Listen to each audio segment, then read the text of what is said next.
My name is Aditi Prakash. I am from Chanakya National University and presently I am an intern at LexTech. In this video we are going to talk about dowry and the laws related to dowry in India. Now dowry is a very common practice that has been practiced from a very long time in the Indian culture, which is where the family of the bridegroom demands certain amount of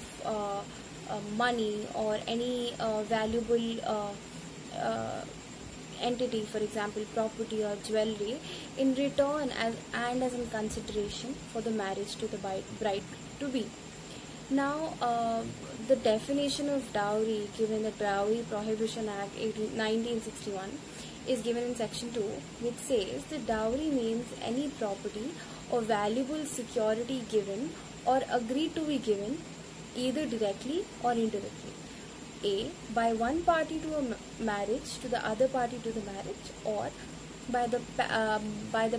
parent of either party to a marriage, or by any other person to either party to the marriage or to any other person,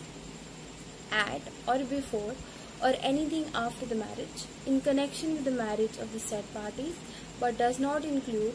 dower or meher in the case of persons to whom the Muslim personal law. Now, in the case of Arjun Dhondiba Kamble versus State of Maharashtra, it is held that the court held that the dowry in the sense of the expression contemplated by the Dowry Prohibition Act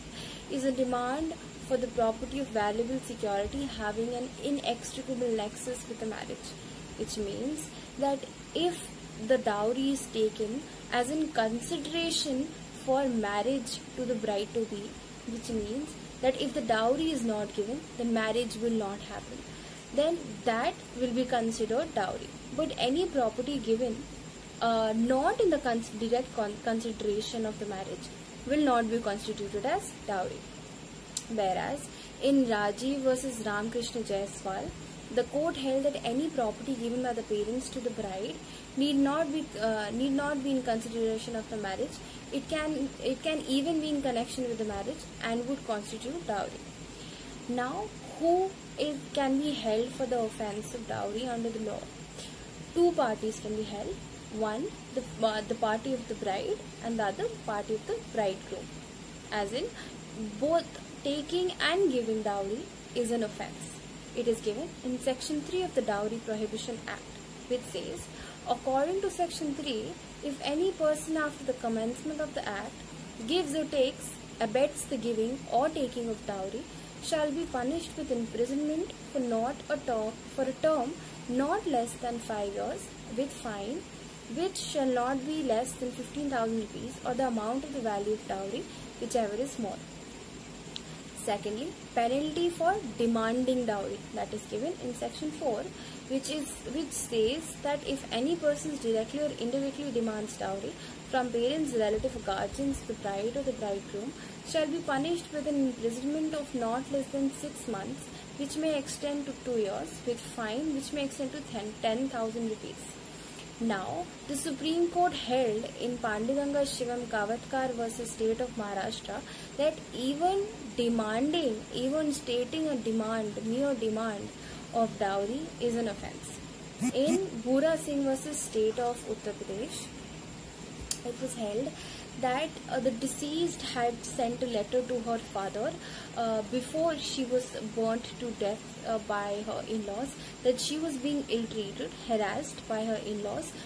for the non-satisfaction of the dowry demand made by the bridegroom's family, and under this they were held liable under the Dowry Prohibition Act and even in the IPC.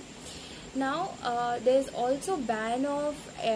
on advertisement, which is given in section 4A, and cognizance of the offence under section 7, which says that any magistrate not under the rank of metropolitan magistrate or judicial magistrate of first class shall try an offence under this act, and the court shall take cognizance of the case only on the report of the victim or the victim's family or relatives, police report, or if they have come to the knowledge of such act on their own. According to Section 8 of the Act, certain offences under this Act are cognizable, certain are non-cognizable and non-compoundable, non-bailable and non-compoundable. Now under IPC of 1860, we have certain cases that deal with the criminal liability of a person if they are found to be a part of an act which has been related to dowry death, which is Section 304B.